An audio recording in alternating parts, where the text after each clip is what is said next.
Bagaimana cara pembagian harta pusaka menurut hukum Islam? Bila mana seorang dewasa meninggal dunia dan meninggalkan sejumlah harta benda, maka pertama kali hendaklah dari harta benda itu dikeluarkan sejumlah nilai hutang yang harus dibayarkannya, lalu dibayarkan kepada tempatnya berhutang. Hal ini dilakukan bila mana si mati ini kebetulan berhutang. Surat keempat ayat 11 dan ayat 12. Yang kedua, hendaklah dari harta benda itu dikeluarkan sejumlah ongkos yang dikeluarkan untuk membiayai penguburannya. Surat kelima ayat 105. Ataupun ongkos-ongkos yang dirasa perlu disebabkan oleh kematiannya. Yang ketiga, hendaklah dikeluarkan dari harta benda itu sejumlah nilai yang diwasiatkan si mati, lalu dibayarkan menurut wasiat itu kepada yang diwasiatkannya. Itu pun kalau dia kebetulan ada meninggalkan wasiat. Surat kelima ayat 106, surat keempat ayat 11 dan ayat 12. Keempat, ialah bahwa sewaktu hendak mengadakan pembagian harta peninggalan si mati itu, haruslah sebagian harta benda tersebut dikeluarkan untuk dibagi-bagi kepada karib kerabat, anak-anak yatim lain, dan orang-orang miskin yang berada dalam lingkungan tetangga. Surat keempat ayat 7 dan surat keempat ayat 8. Kelima, kelebihan dari semua yang disebutkan 1-4 barulah dibagi-bagi kepada keluarga yang berhak menerima sebagaimana telah ditentukan Allah di dalam Al-Quran.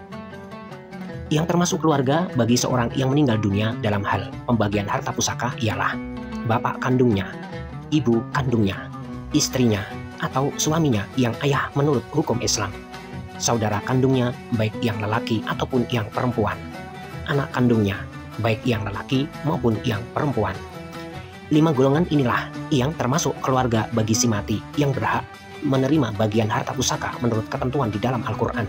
Sedangkan orang-orang lainnya seperti misalnya nenek, kakek, cucu, dan sebagainya adalah keluarga yang harus diurus oleh orang-orang yang termasuk pada kelima golongan tadi. Pembagian harta pusaka kepada orang-orang yang jadi waris bagi si mati ialah sebagaimana dinyatakan Allah dalam surat keempat ayat 11 dan ayat 12, surat keempat ayat 33, dan surat keempat ayat 177. Disusun menurut perinciannya, maka adalah sebagai berikut. Bila mana yang mati seorang suami, jika anaknya ada seorang, maka anak itu mendapat 12/24 bagian. Istri si mati mendapat 3/24, bapaknya 4/24, ibunya 4/24, dan saudaranya 1/24 bagian. Jika anaknya 2 atau lebih, maka anak-anak itu mendapat 16/24.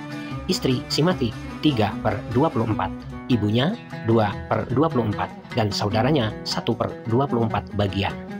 Jika anaknya tidak ada, maka istri si mati mendapat 6/24, bapaknya 12/24, ibunya 6/24, dan saudaranya tidak mendapat bagian. Bila mana yang mati itu seorang istri, jika anaknya ada seorang, maka anak itu mendapat 12/24 bagian. Suami si mati 6/24, bapaknya 3/24, ibunya 3/24, dan saudaranya tidak mendapat bagian. Jika anaknya ada 2 atau lebih, maka anak-anak itu mendapat 16/24 bagian. Suami si mati 6/24, bapaknya 1/24, ibunya 1/24, dan saudaranya tidak mendapat bagian. Jika anaknya tidak ada, maka suaminya mendapat 12/24 bagian, bapaknya 8/24, ibunya 4/24, dan saudaranya tidak mendapat bagian. Bila mana yang mati itu seorang janda, jika anaknya ada seorang, maka anak itu mendapat 12/24 bagian, bapaknya si mati 4/24, ibunya 4/24, dan saudaranya 4/24 bagian. Jika anaknya 2 atau lebih, maka anak-anak itu mendapat 16/24 bagian, bapak si mati 4/24, ibunya 4/24, dan saudaranya tidak mendapat bagian. Jika anaknya tidak ada, maka bapaknya mendapat 16/24 bagian, ibunya 4/24, dan saudaranya 4/24 bagian. Jika anaknya dan saudaranya tidak ada, maka bapaknya mendapat 16/24 dan ibunya 8/24 bagian.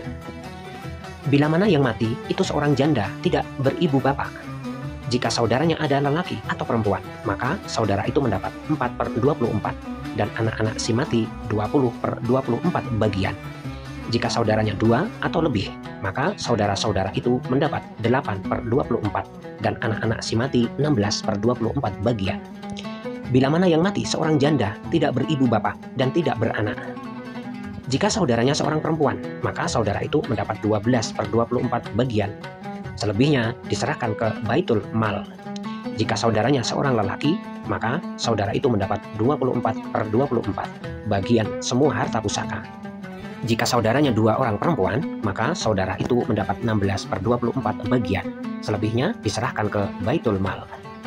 Jika saudaranya banyak, lelaki dan perempuan, mereka mendapat 24/24 bagian. Semua harta pusaka, yang lelaki mendapatkan 2 bagian perempuan. Bila mana yang mati itu seorang janda, tidak beribu bapak dan tidak bersaudara, yang termasuk janda ialah juga orang-orang yang belum kawin. Jika anaknya seorang, lelaki atau perempuan, maka anak-anak itu mendapat semua harta pusaka 24/24 bagian.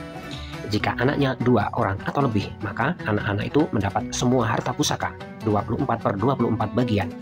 Yang lelaki mendapatkan 2 bagian perempuan.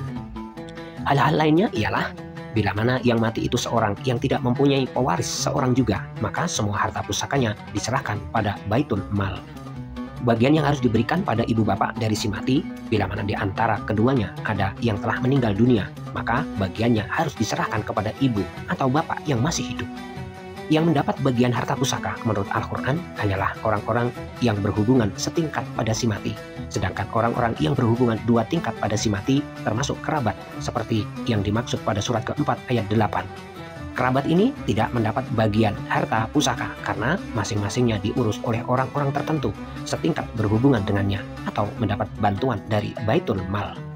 Hubungan setingkat yang mendapat bagian harta pusaka dari si mati ialah ibu bapak, suami atau istri, saudara dan anak.